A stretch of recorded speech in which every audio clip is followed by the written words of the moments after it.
Welcome back to my channel. In today's video, we're going to dive into the life experience of generators and manifesting generators. We are 70% of the population, so there's a lot of us, right? And yet so many generators and manifesting generators are really kind of in pain, frustrated, unhappy, burned out. And why is that? Well, that's what we're going to dive in today. So we're going to look at what are the causes of this and what you can do about it instead so that you can find your way to really feeling lit up about what you're engaging in life. And you can have all the energy you need for everything you want to do. Okay, let's go ahead and dive in.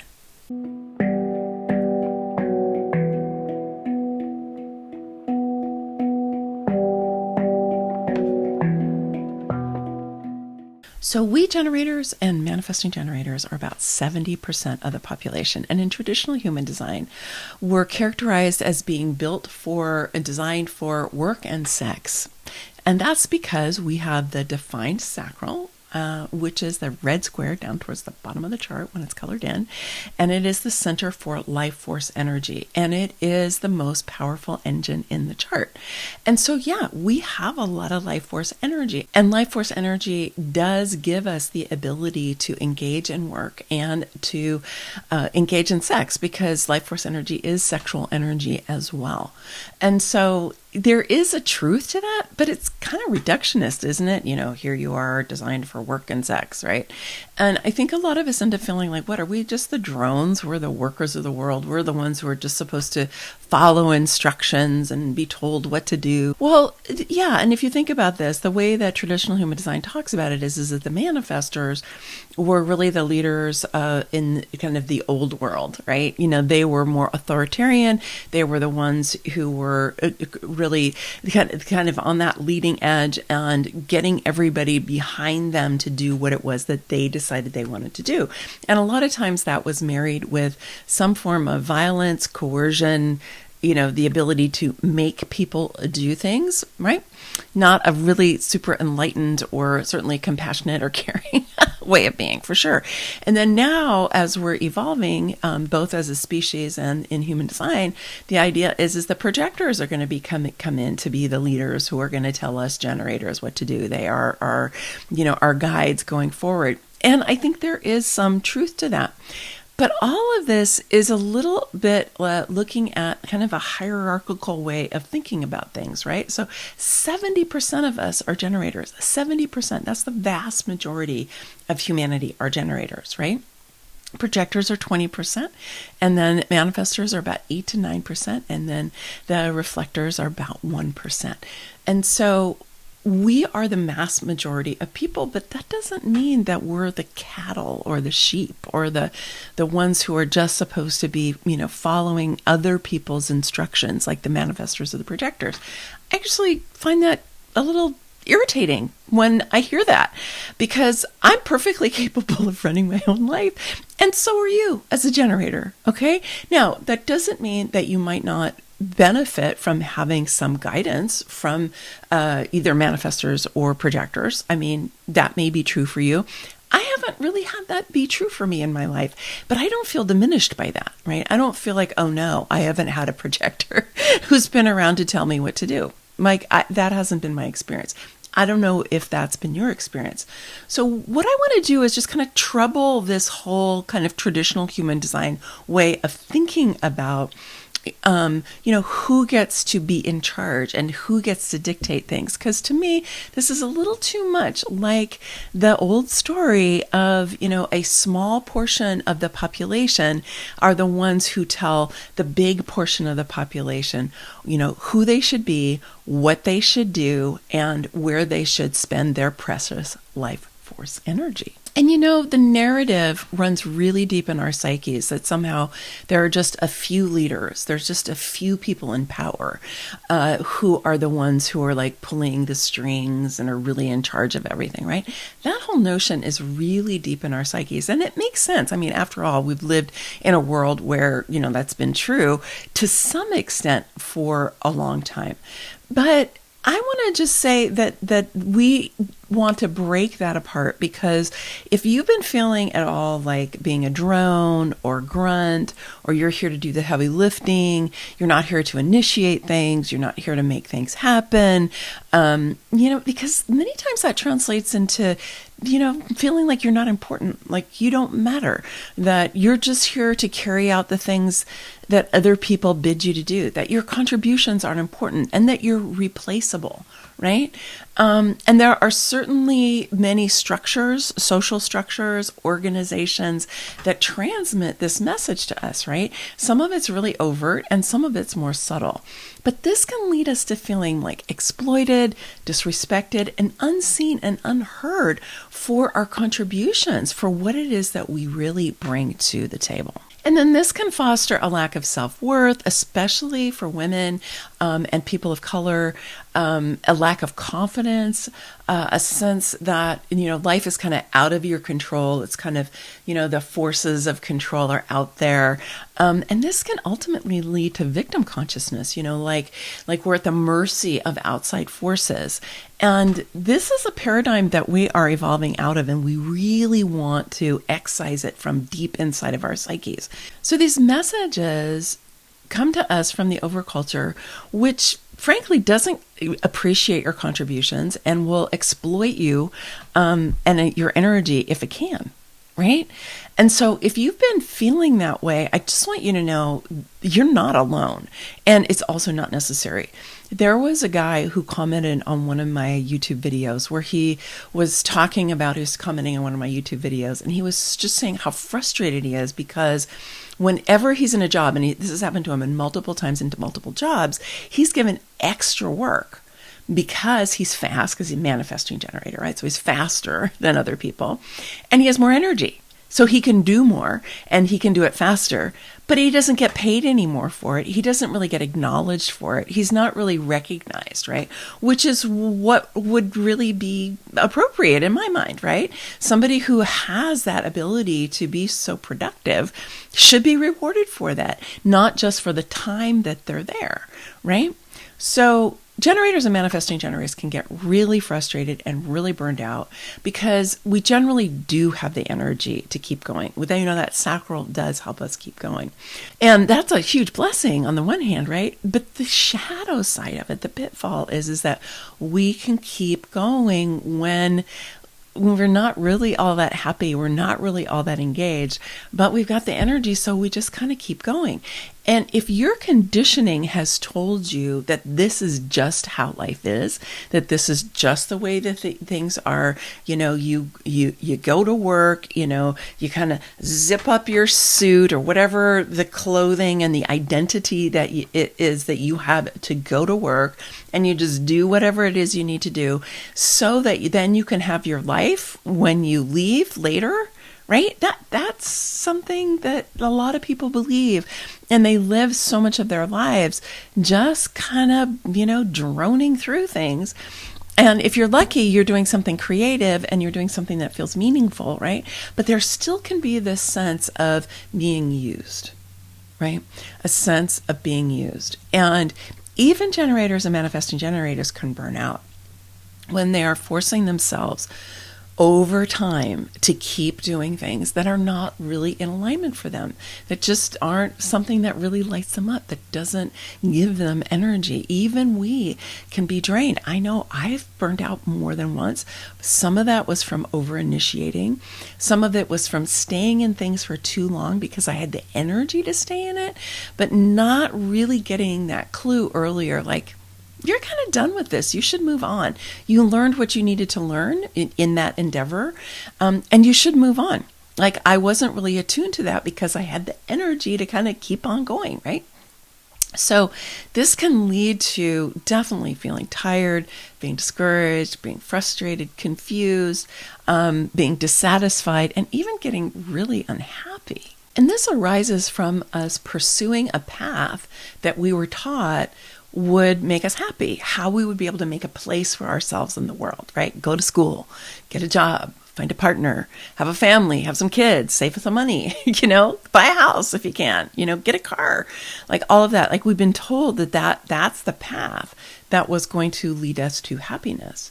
But I've been finding that people who are younger and younger are really discovering, they're kind of going, wait a minute, that's not really, that is not making me happy. I'm not feeling aligned with that, right? And I think it's great that people are waking up to that earlier and earlier. Because a lot of times, and I do talk to people like in their 50s who kind of been through that whole scenario, right? And then they've gotten into their 50s and they're like, what have I been doing? Why did I do that again? Like, I just did the thing I thought I was supposed to do, and it did bring me success, right? It brought me some level of happiness because I achieved the things I set out to achieve. But did it really make me happy, right? Was it really aligned with myself? So I'm glad if you're not waiting until you're in your 50s to discover that, and you're kind of unpacking this and going, how is it that I am going to really lead a life that is going to be deeply satisfying, that's going to give me energy, that's going to make me feel like I'm living on purpose? So I have a few suggestions for you, okay? So number one is get to know what's true for you. Get to know yourself. Get to know what you love, what lights you up, what gives you energy, and what drains you. Start paying attention and then giving more and more space to that which gives you energy. Now, you don't necessarily have to change anything in your life initially just to start paying attention, because sometimes I have people who come to me for readings and they're like, I don't really know what I like. I don't really know what lights me up. And if you're one of those people, again, you're totally not alone. Lots of people feel that way because they just kind of did the thing that they thought was theirs to do, right? Which was how they were going to become successful and create stability and be safe in their lives, right? So if that's you, it's okay. And this is often the reason why people come to human design, because they're kind of like, what is it that is really true for me? Like, who am I really? What are my real strengths? What is my purpose in life? And the thing is that this is something for you to discover. This is something for you to unfold. This is something for you to dive into. So my second suggestion is to have some deep conversations with yourself and with a trusted friend or friends about what really matters to you. Like, try to get in touch with what really matters to you, right? Write in your journal, have these conversations, talk to yourself when you're out on a walk. I do that. If you have earbuds in, nobody will even know that you're talking to yourself. They'll think that you're you're on the phone with somebody, right? Because having those conversations help you to gain perspectives on your conditioning. And that's one of the first things you want to be able to do, is to kind of just create some space between your conditioned ways of thinking and being and what you thought was just the way things are, and what opens up for you when you start to think differently. You start to question things. And it's not that you have to come up with the answers right away. Mostly what you want to do is open the inquiry, open things up, wonder, ponder, have some curiosity, right? Open the inquiry. Don't try to come up with the answers too quickly. Then, number 3 is really ask your sacral, right? If something is right for you or not. Whether or not you're going to have energy for this. And this is really big. I think that most people I talk to do not talk to their sacral anywhere near enough. Like, sometimes I'll talk to people, I'm like, how are you with your sacral authority? Oh, I'm good. I'm like, how often do you consult your sacral? They're like, maybe once a month, maybe a couple times a month. I'm like, I talk to my sacral like multiple times a day. It's like that relationship with my inner being, right? Let's just get really clear about what that sacral is. Your sacral is your interface with your inner being, your soul aspect, right? This is your connection to the creative intelligence of the universe, which has stepped down its energy enough into the shape of your soul energy, which is huge compared to the you of everyday life, right? And that soul aspect then steps down its energy enough so that the you of everyday life can receive its guidance, right? Because there's many, many, many different layers in the realms of light, right? Or in the unified field. So we want to be able to receive that kind of divine guidance, and it needs to get stepped down from, the level of the God force, so that we in our human aspect can be receiving that. And our sacral is how we get that as generators and manifesting generators. Now, I know you may be emotionally defined, and if that's true, you can go and watch my video on emotional definition and sacral authority, because it's important for you to check that out, and I don't want to go into it here. And I also have, on my printout, it says that I have splenic authority because I have a defined spleen, and I have the 57 defined in my chart. But you know what? I always consider my sacral to be my primary authority, and I would suggest that you do too if you're a generator or a manifesting generator, regardless of whatever else is going on in your chart. So go and watch some of my sacral authority videos if you need to get some more, get more in touch with that. But the main thing here is you want to build your faith and your trust in this authority, right? This inner guidance that you have. Suggestion number 4 is to tune into your body awareness, because your body will signal to you what will inspire and support you and what won't, right? So often we ignore the body signals, or we never learned how to feel and interpret the body signals, right? But when you are able to really kind of tune in, right, your body will expand. It will have more energy to engage, and you can lean in what you're moving towards when it's the right thing for you. It's one of the ways that your sacral speaks to you, and one of the ways that your inner being is going to speak to you, is through this beautiful form that you have. So if you've been kind of really, really mentally focused, and most of us, we've all been trained into this left brain dominance. You've probably been hearing me talk about this if you've been following me lately, because I've been talking about it a lot, right? But to be able to get into the body and have the body actually give you some guidance from the inside. And it can transmit back to you, like, what makes you feel alive, right? Enthusiasm. I love this definition of enthusiasm, which is what makes the God within you dance, right? It's this feeling of effervescence inside of you, right? And you want to make more space for that in your life. You want to give more attention to it and more intention to it, because many times we don't believe that we can make money, or that it's appropriate for us to make a lot of space in our lives for things that kind of don't make sense logically in terms of like the job descriptions that are out there, right? But I want to let you know, like I was 42 when I had an astrology reading with visionary astrologer Caroline Casey, and she looked at my chart and she said, my goodness, Uranus is on your midheaven. You are a professional intuitive, and there's no job description for that, so you'll have to make one up. That was really liberating for me, because I had really squelched my intuition for a long time, developed a lot of left brain dominance. There wasn't listening for my intuition in my family when I was a kid, or my community or anything, like it wasn't a thing, right? So I just kind of... And when she said that to me, I was like, wow. And it started to just open up something for me, right? And so now I live by my intuition. My intuition is what guides me.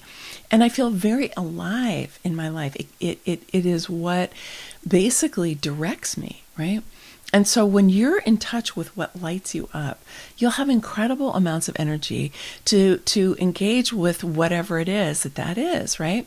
And you're going to be doing it because it's right for you, not because somebody else told you to do it. So the blessing for generators and manifesting generators is that we do have this sacral authority, right? And we're designed to dance with spirit and to be supported and guided by the creative intelligence of the universe. It's a huge, huge gift for us.